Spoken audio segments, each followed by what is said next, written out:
Hola a todos y bienvenidos de vuelta a Guerrero Espectral. Y la primera historia del día de hoy la hemos titulado El mal del huaquero. Desde tiempos inmemoriales hay labores que acarrean estigmas y que también tienen no solo riesgos físicos, pero también riesgos espirituales. Uno de estos trabajos es el de huaquero. En las regiones andinas se le conoce como huaqueros a aquellas personas que se dedican a robar tumbas y sitios arqueológicos buscando piezas de valor que después venden en el mercado negro. Diego era el hijo de un chamán muy conocido en el norte de Arequipa. Se rumoraba que el chico era huaquero.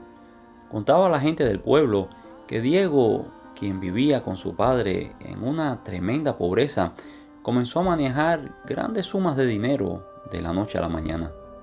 Venían carros lujosos y algunos incluso del extranjero, y en la oscuridad de la noche, presuntamente, hacían negocios con Diego. Se contaba que vendían desde piezas de cerámica de un valor histórico incalculable hasta momias enteras. El padre de Diego, preocupado por las implicaciones espirituales que aquello tendría, le hablaba al chico y le advertía que el día que robara la huaca equivocada, habrían consecuencias catastróficas. Dicen que un día llegó al pueblo un señor buscando a Diego. Era un señor que vestía un traje típico de la región. Diego se puso a la disposición del señor inmediatamente.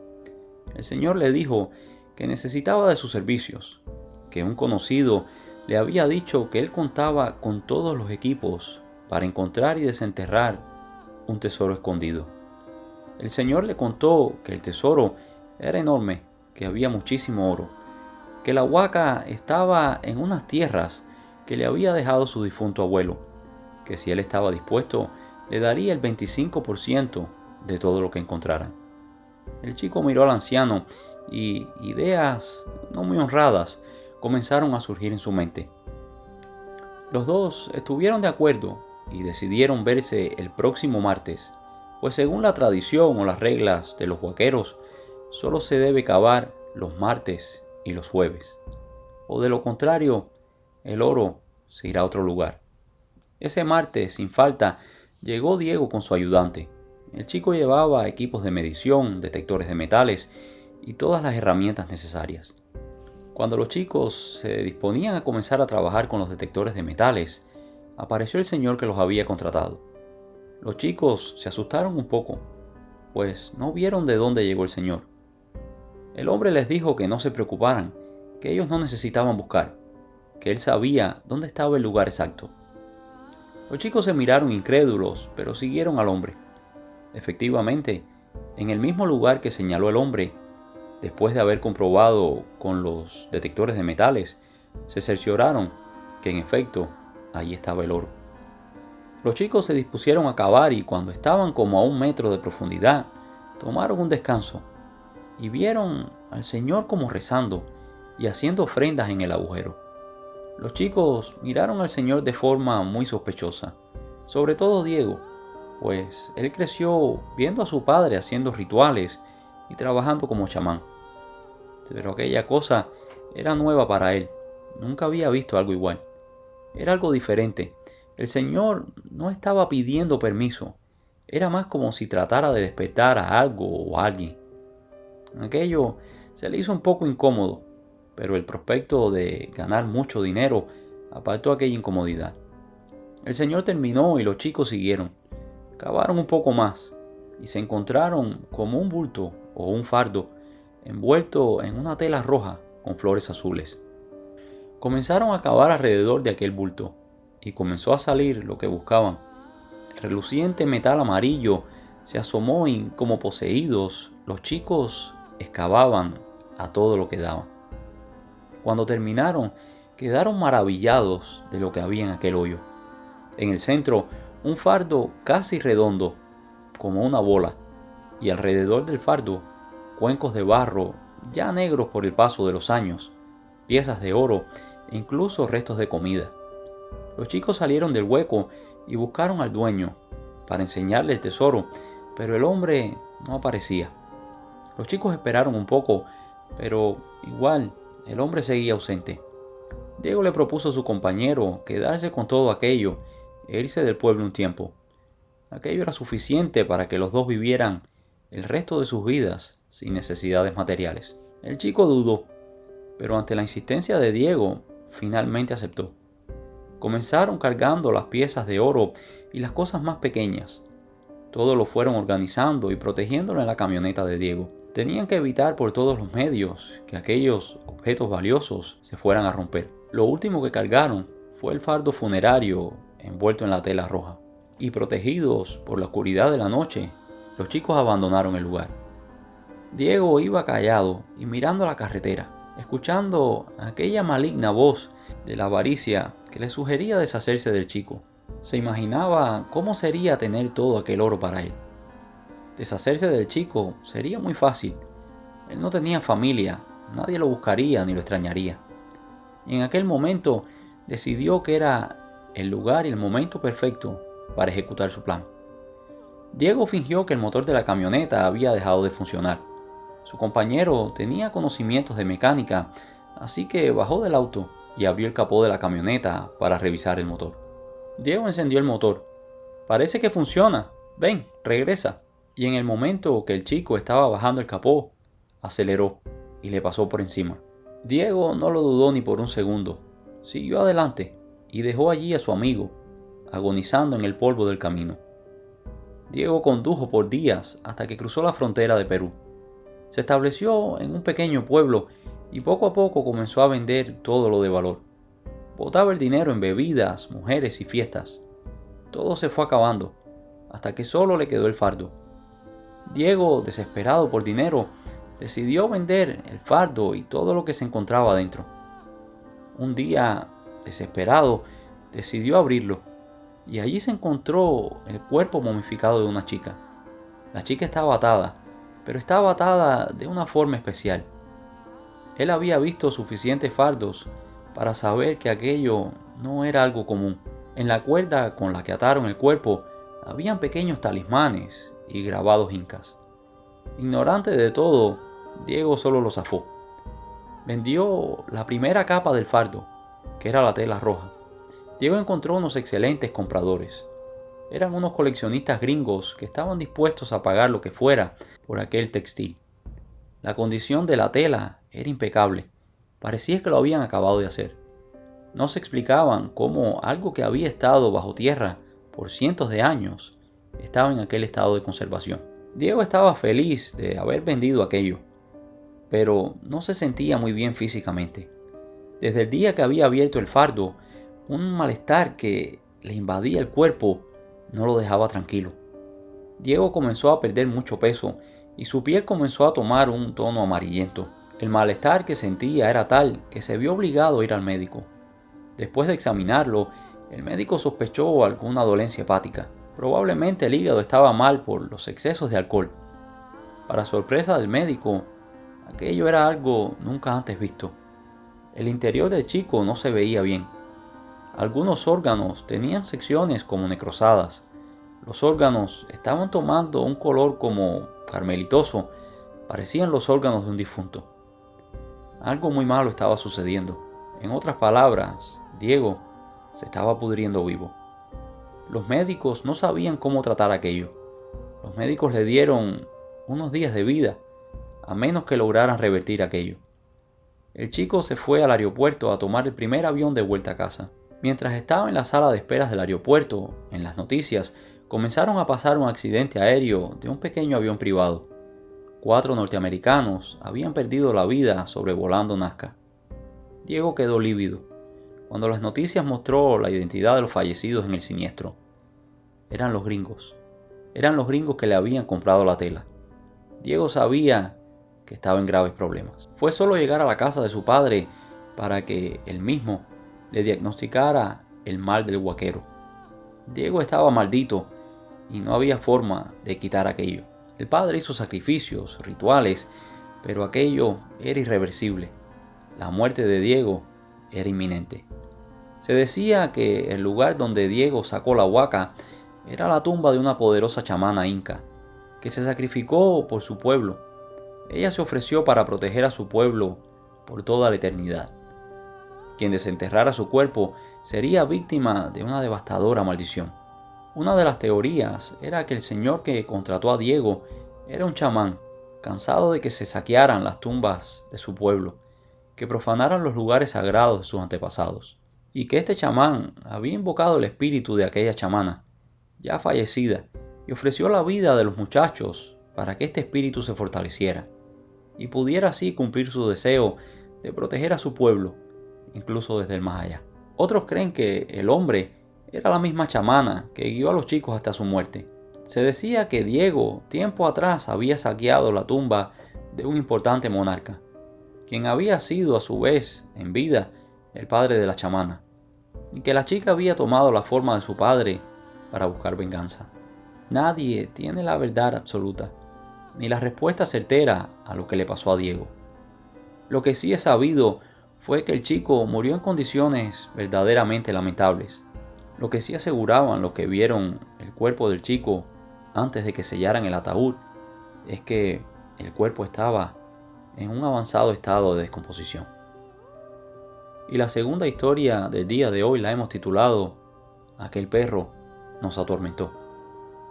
Me llamo Julio, pero me dicen Manito. Yo aprendí lo de huaquero con mi papá. Esta es una labor que requiere conocimiento. No es solo conocimiento de cómo buscar oro o cosas valiosas, pero también conocimientos de cómo protegerte cuando estás sacando una huaca. Si sacas la huaca de mala manera, puedes perderla, o puedes también enfermarte o incluso morir. La mayoría de las huacas tienen guardianes. En la zona en la que nosotros hemos sacado más huacas, es un lugar muy famoso porque tiene muchos enterramientos. Dicen que la mayoría de los enterramientos pertenecen a una misma persona. Decían que era un hacendado con muchísimo dinero. El señor temía que el gobierno le fuera a quitar sus cosas, así que tomó todo su dinero y lo cambió por oro, y después lo enterró en varios lugares de la hacienda. La hacienda de este hombre era tan grande que cuando se subdividió se hizo casi un pueblo. Hasta el momento hemos desenterrado 5 enterramientos de este hombre, y en casi todos hemos encontrado por lo menos un cuerpo humano. Muchas veces estas personas que enterraban tesoros grandes usaban a sus empleados o esclavos para que cavaran y escondieran el tesoro, y después mataban a estas personas y las enterraban junto con el tesoro. Esto tenía un doble propósito. Primero era evitar que revelaran la locación del tesoro, y la segunda era atar el alma de la persona para que se quedara allí, cuidando el tesoro, para que fueran sus guardianes, y nadie se los pudiera robar. Era como poner un tipo de maldición en aquellas cosas valiosas. Sin lugar a dudas, he tenido la oportunidad de ver muchas cosas raras cuando he estado excavando. Pero lo más aterrador que me pasó fue en una de esas 5 excavaciones que les mencioné antes. Estaba con mi papá y mi tío. Era un martes en la noche. Por tradición, siempre cavamos los martes y jueves, pues son los días prescritos para esto. Allí llegamos los 3, pues también es importante cavar en números impares. El grupo nunca debe ser con un número par, o las cosas no saldrán bien. Me acuerdo que aquella noche estaba muy frío. Mi papá sacó una botella de aguardiente y, como siempre, primero le ofrecimos al espíritu o a los espíritus que cuidaban aquello. También ofrecimos tabaco y quemamos un poquito de copal para que las energías negativas se dispersaran de aquel lugar. Después, cada uno nos dimos un trago y echamos manos a la obra. El viento nos castigaba porque aunque estábamos en unos terrenos bien alejados del pueblo, en aquellas tierras de cultivo no habían árboles ni nada que nos protegiera del aire. Así que tratábamos de cavar lo más rápido posible para no estar tan expuestos. Nos alumbrábamos con unos candiles y como a las 12 de la noche paramos para descansar y comer algo. Medimos con las varillas y revisamos con el péndulo y en efecto todo parecía ir bien. Volvimos a ofrecer aguardiente y mi tío comenzó a decir que estaba muy cansado, que mejor dejar de cavar y que regresaríamos el jueves. De la nada, mi tío me dijo: ¿por qué no? Tú estás descansado, pero yo no. Yo trabajé todo el día hoy. Le aseguré a mi tío de que yo no había hablado, y mi padre también le dijo que nadie había dicho nada. Mi tío aseguró que él había escuchado claramente que alguien dijo no. No hablamos más del asunto y lo dejamos así. Si escuchamos voces y ese tipo de cosas, no respondemos, ni las escuchamos, para evitarnos problemas. Comenzamos a rezar y nos enfocamos en cavar. La tierra se ponía cada vez más dura, parecía concreto, hasta que mi tío dio un picazo y se le fue de las manos. Se le fue por un hueco. Perdimos un pico. En ese momento escuchamos un sonido que nos heló la sangre. Justo detrás de nosotros escuchamos el gruñido de un perro. Era un animal enorme. Mi papá echó mano de su machete mientras iba girando lentamente. Mi tío y yo también comenzamos a girarnos. Para nuestra sorpresa, cuando estábamos frente al lugar donde debería estar el animal, no había nada. Allí no había ningún perro. Pensamos que tal vez el perro era de algún vecino o de alguien que vivía cerca, y que el animal se había asustado cuando comenzamos a girarnos. Después de aquello decidimos que mi papá y mi tío saldrían del hoyo y yo seguiría cavando, que ellos me amarrarían por la cintura para si se derrumbaba no caerme, pues ellos eran más pesados y temíamos que por tanto peso todo se fuera a derrumbar. Y en verdad no sabíamos la profundidad que había bajo nuestros pies. Volví a dar con el pico y otra vez el gruñido, pero esta vez mi padre y mi tío se encontraron ante la presencia de un enorme perro negro. El perro salivaba y mostraba sus dientes amenazador. Mi tío sacó agua bendita y comenzó a rezar. El perro le huía al agua, pero seguía gruñendo amenazante. Mi padre me ayudó a salir del hueco. Mientras mi padre y mi tío entretenían al perro, yo encendí una antorcha para tratar de azorarlo. Cuando el perro vio el fuego, retrocedió y se perdió en la oscuridad. Mi padre y mi tío estaban un poco asustados, pues temían que el perro tuviese rabia o alguna enfermedad y que nos la fuera a transmitir si nos mordía. Les pedí 5 minutos más. Les pedí que me dejaran cavar, solo a mí, y si no encontraba nada, pues nos iríamos. Bajé y solo di un picazo, y esta vez sentí como algo de barro se rompió. El tío y mi papá bajaron allí, y nos encontramos una vasija de barro llena de monedas de oro. Continué escarbando a los lados de la olla con la esperanza de que hubiera más oro, pero solo encontré unos huesos. Rápidamente pudimos ver que eran huesos de un perro. Mi tío roció con agua bendita el tesoro e hicimos unas oraciones. Pedimos permiso y comenzamos a recogerlo todo. En el ajetreo nos olvidamos del perro. Fue solo sacar la primera bolsa de monedas para que el perro otra vez apareciera allí. Pero ya no estaba solo, ahora lo acompañaba algo. Era una sombra alta que estaba junto al perro. Mi tío y mi papá saludaron y le preguntaron a la sombra si lo podían ayudar. No recibieron respuesta. Mi tío le hizo seña a mi papá de que aquello no era una persona. Mi tío comenzó a rezar y le dijo a aquella figura que se podía ir en paz, que su vigilia del tesoro ya había terminado, que ahora ellos se harían cargo de todo. Vaciaron el contenido de la botella de aguardiente sobre el oro como una ofrenda a aquella figura. Yo estaba de una pieza, pues nunca había visto un espectro así. Sí había escuchado cosas en las excavaciones, e incluso alguna que otra vez se formaban como extrañas tormentas, vientos, pájaros que cantaban en el medio de la madrugada, pero nunca había visto algo así. Una vez que los rezos y las ofrendas terminaron, aquella sombra comenzó a difuminarse. El ambiente se relajó. Nos fuimos de allí y nos llevamos un par de bolsas de oro. Nos fuimos muy agradecidos, pero yo iba un poco impresionado. Llegamos a la casa y me fui a dormir inmediatamente. No había cerrado los ojos cuando sentí algo caminando sobre mi cama. Mantuve los ojos cerrados, pero pude sentir el aliento de un perro en mi cara. Aquel maldito perro me había seguido. Temí que si me movía, aquella cosa me arrancara el rostro. Allí me quedé hasta que sentí que saltó de la cama. Pude escuchar cómo sonaban las uñas del animal en el piso.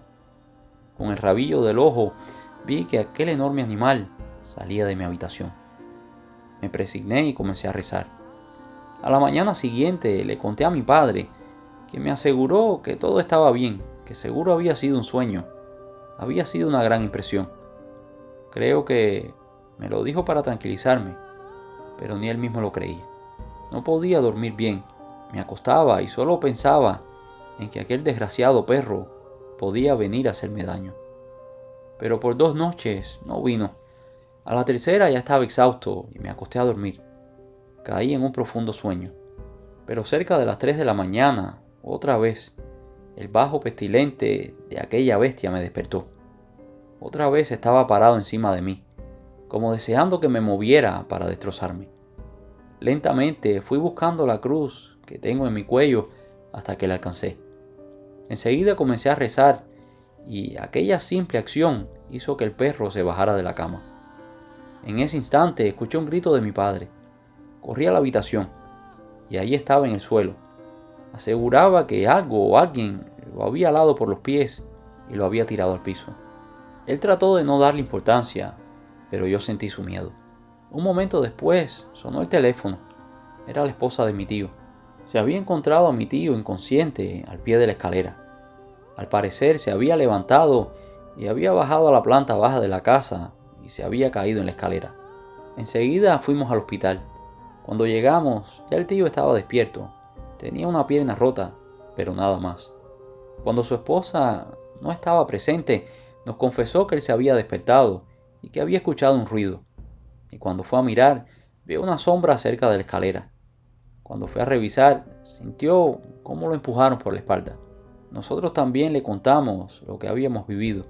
Eran demasiadas cosas las que estaban pasando, así que decidimos llevar el oro a la iglesia para que el Padre lo bendijera y le quitara aquella maldición.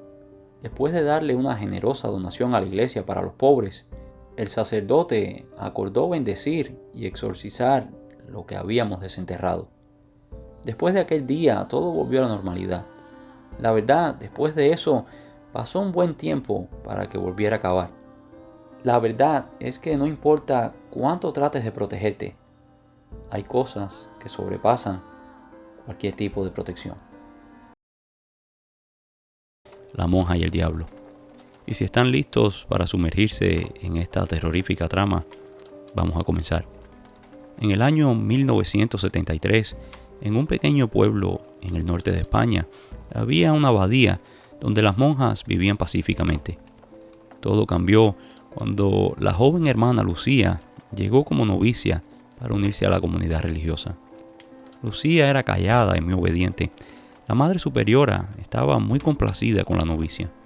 La chica no perdía tiempo, como algunas de las otras hermanas. La chica siempre estaba haciendo algo o estaba en la capilla rezando. Pero lo que sucedió a continuación fue un horror inimaginable para la pacífica comunidad.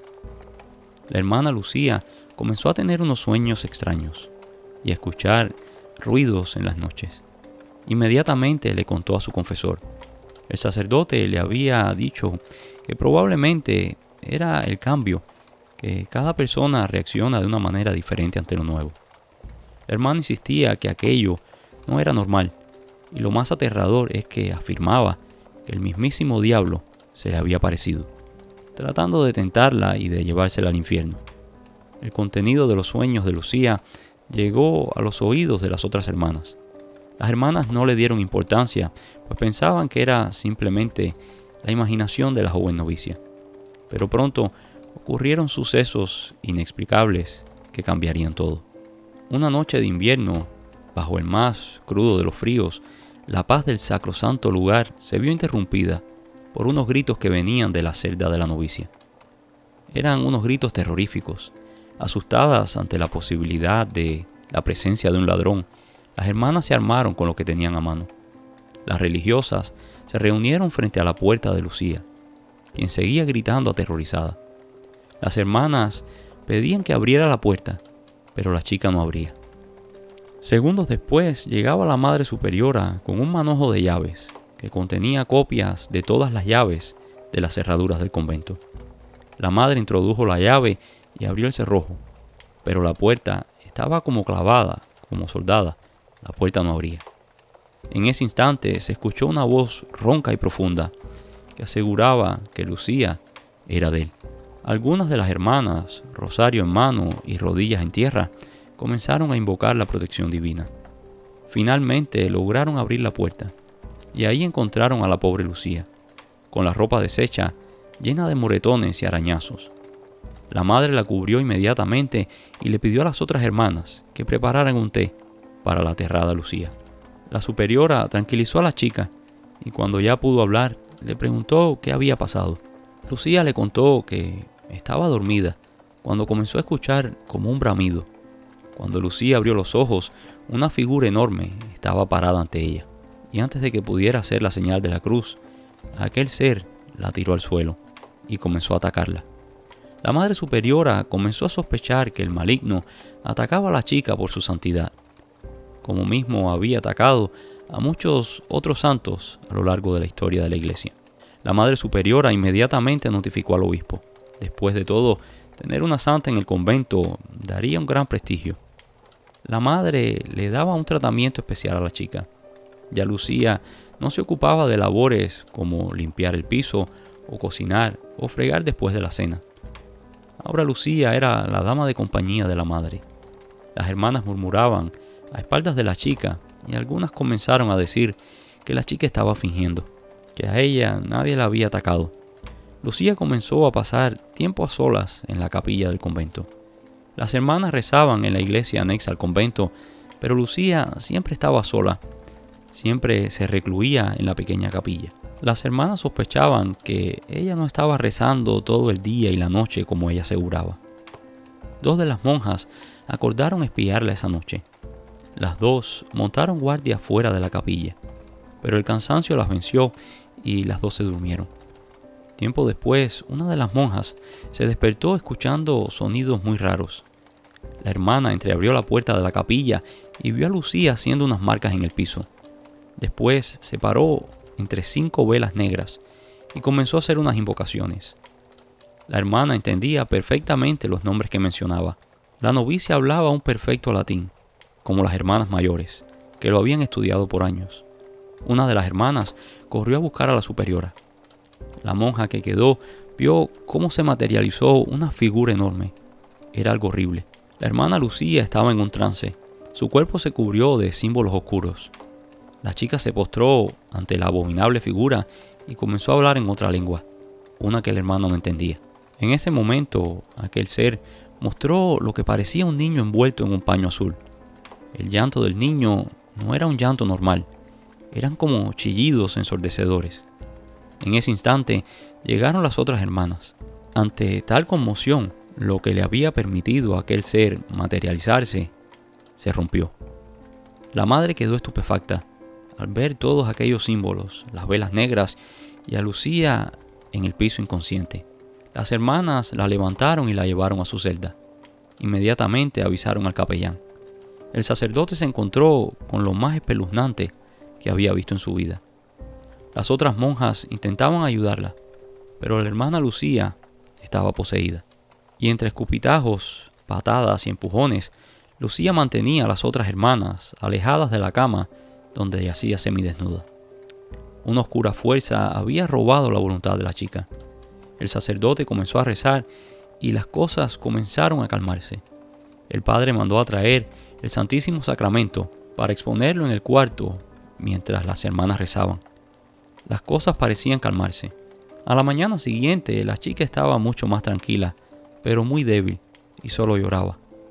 Al convento vinieron médicos, psiquiatras y otros especialistas para evaluar a la chica. La madre pidió a las hermanas que se turnaran de 3 en 3 y acompañaran a Lucía a las 24 horas. Lucía tenía momentos de lucidez, pero después caía en unos trances horribles, en los que trataba de hacerse daño y decía palabras ofensivas a las otras hermanas. Había un par de hermanas que estaban escépticas y creían que todo aquello era un show, pero su incredulidad fue sofocada muy pronto. La hermana más incrédula, que era la principal del grupo, la hermana Inés, estaba rezando con otras dos. Mientras rezaba, miraba con detenimiento a Lucía. Inexplicablemente, Lucía se zafó de las ataduras que le habían puesto para protegerla. Lucía se incorporó y lanzó una mirada que traspasó a Inés. La piadosa Inés, dijo una voz ronca que venía de Lucía. Inés, la que dejó morir a su madre porque le dio su herencia a su hermano. La avariciosa Inés, que decidió encerrarse en este pestilente establo de hipócritas antes que casarse con un pobre que le ofreció su corazón. Inés quedó congelada.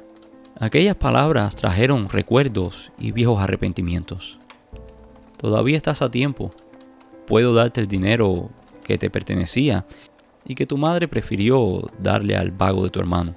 Y habiendo dicho esto, Lucía dejó ir una carcajada. Tú y yo hablaremos pronto. Solo déjame acabar con esta asesina de niños. Y Lucía volvió a caer en un estado de inconsciencia. Allí permaneció por horas. Inés pudo sentir las miradas inquisidoras de las otras hermanas, pero ninguna se atrevió a preguntar nada. Lucía perdía peso muy rápido y tenía muy mal semblante. Los médicos comenzaron a ponerle sueros para hidratarla y alimentarla. Pero Lucía, como atentando contra su propia vida, constantemente se arrancaba los sueros. Finalmente, el capellán del convento consiguió un sacerdote exorcista que vino desde la diócesis de Roma para combatir a aquel espíritu maligno. En cuanto el sacerdote entró en el convento, Lucía se volvió como loca. Se puso en 4 patas como un perro y comenzó a reír. Hoy me llevo esta puerca, decía. Diciendo esto, entró el padre, ensotanado, con la estola y otros elementos que usaría para la expulsión de aquel ser.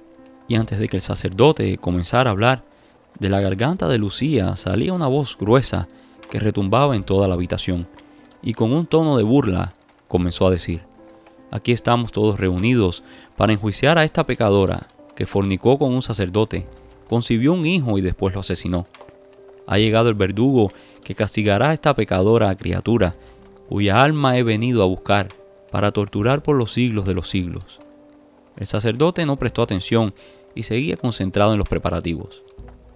Otra vez la voz interrumpió. Di amén, mojigato. ¿Crees que podrás salvar a esta? Ya esta está a un paso del fuego del infierno. El padre comenzó el rito, pero la voz continuaba interrumpiendo. Confiesa, asesina, cuéntale al padre lo que hiciste. El sacerdote seguía rezando y llevando el rito. Por 3 horas, el padre peleó con aquella bestia, pero no cedía. Aquello no sería cosa de un día. El padre pidió que mandaran a otros 2 sacerdotes para que lo asistieran. Los médicos daban un pronóstico muy reservado para la chica. Bajo aquellas condiciones, no viviría más de una semana. Los sacerdotes trataron de acelerar el proceso para liberar a la chica de aquel demonio, pero fue imposible. El exorcismo que intentaron falló miserablemente y la hermana Lucía murió. Según se supo después, Lucía había tenido una relación ilícita con un sacerdote de su pueblo. La chica quedó embarazada y para evitar el escándalo, fue a una bruja que la ayudó a interrumpir el embarazo. Después de aquello, el sacerdote terminó aquella relación. Lucía, horrorizada por lo que había hecho, prometió entregar su vida a Dios para limpiar su pecado. Después de la muerte de la hermana Lucía, la abadía se sumió en la oscuridad y en el silencio más absoluto. La superiora falleció poco después, y Sor Inés tomó el mando del convento. Algunos encontraban la repentina muerte de la madre superiora un poco raro. Sor Inés se encargó de ir cambiando a las hermanas y traer nuevas. Por el bien de la orden, mejor era hacer que todo aquello se olvidara. O tal vez era lo mejor para Inés, pues lo que había dicho el demonio se había difuminado como fuego salvaje por el convento. Los más osados llegaron a decir que la subida de posición de Inés había sido producto de un negocio con aquel ente. Los residentes del pueblo afirmaban que de vez en cuando podían escuchar el llanto de un bebé, en las noches de luna llena particularmente, y cuando miraban hacia el convento podían ver a una mujer con un niño en brazos, deambulando por los terrenos de la abadía. Hasta el día de hoy la abadía sigue en pie, y hay quienes afirman que la maldición de la hermana Lucía sigue viva y que su espíritu todavía deambula por los terrenos del convento. Y la segunda historia del día de hoy la hemos titulado La Misa de los Difuntos. Esta historia me la contaron en el norte de Brasil, hace ya unos años. João era el sacristán de la iglesia de un pequeño pueblo de Minas Gerais. João tendría unos 50 años y después de retirarse del trabajo en el campo, se dedicó por completo a ayudar en la iglesia. Él siempre tuvo el deseo de servirle a Dios, siempre quiso ser sacerdote, pero la vida se fue interponiendo entre su sueño y el seminario. João era muy amigo del sacerdote del pueblo. João y su esposa se encargaban de todo, desde cocinar, lavar y planchar para el padre, hasta reparar y pintar la iglesia. La gente del pueblo hablaba de extraños sucesos que pasaban en la iglesia, pero João nunca creyó. Él era un acérrimo católico, y para él no existía nada fuera del dogma de la iglesia. Una tarde, el padre se fue del pueblo por unos asuntos familiares, y otro sacerdote vendría al pueblo en unos días para sustituir al padre. João siguió en sus actividades normales. La noche que se fue el padre, lo despertaron las campanas de la iglesia. Sobresaltado, João corrió los pocos metros que separaban su casa de la parroquia. ¿Quién estaría tocando las campanas? Nadie tenía llaves de la iglesia más que él. Fue solo poner la llave en la cerradura para que las campanas dejaran de tañir. João revisó toda la iglesia, pero no había nadie.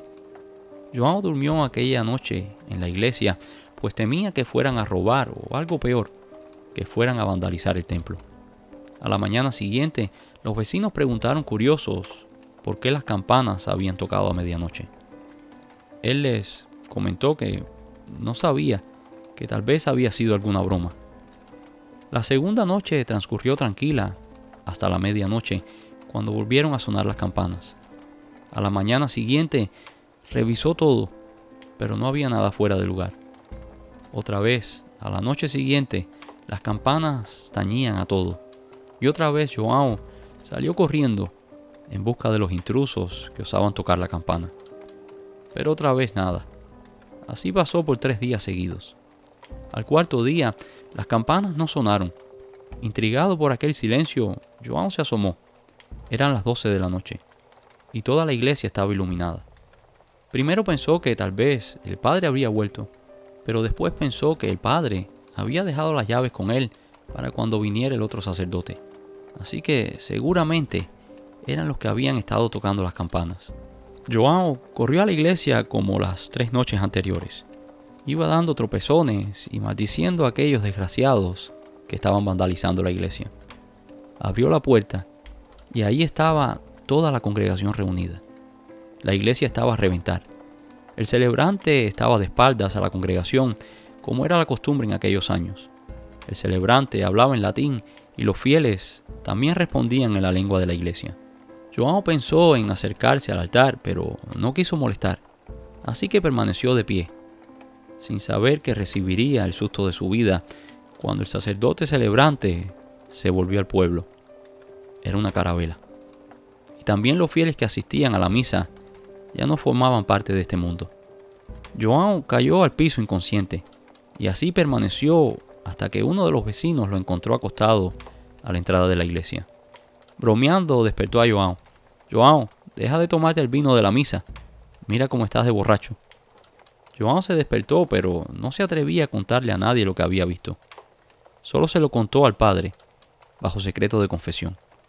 El padre le comentó que hay historias, que se han visto almas del purgatorio asistiendo a estas misas espectrales buscando el perdón divino. El padre, para tranquilizar a João, le prometió celebrar una misa por las almas del purgatorio, y así fue hecho. João siguió siendo sacristán de la iglesia hasta su muerte, pero nunca más volvió a entrar a la iglesia a medianoche. Y hoy vamos a terminar con un short, con la leyenda de Don Bartolo. Don Bartolo era el hombre más adinerado de aquella región. Decían los pobladores que Don Bartolo estaba perdidamente enamorado de su hermana, y cada año, en su cumpleaños, hacía una gran fiesta, y cada año repetía el mismo brindis, donde decía: por mi hermana, por el amor, y por el 20 de mayo del 1701. Los asistentes a las celebraciones siempre quedaban con la duda de qué pasaría aquel lejano día. Inevitablemente, la fecha a la que Don Bartolo hacía alusión llegó. Ese día a las 12 de la noche, una fuerte explosión sacudió a todo el vecindario. Los vecinos fueron a ver qué pasaba y se encontraron a la hermana de don Bartolo muerta en el piso y el cuerpo de Bartolo incrustado en el techo. No pudieron sacar el cuerpo de don Bartolo hasta que hicieron un exorcismo. Cuenta la leyenda que don Bartolo había vendido su alma al diablo y que aquel contrato expiraría el 20 de mayo de 1701 a cambio de tener todo el dinero del mundo para complacer a su hermano. Y esto es todo por hoy. Espero que estas historias les hayan gustado. Si lo hicieron, déjanos un like y si no lo has hecho todavía, por favor suscríbete. También te invito a que recuerdes activar el icono de la campana para que recibas notificaciones cada vez que publicamos nuevo contenido. Muchas gracias y nos vemos en el próximo video.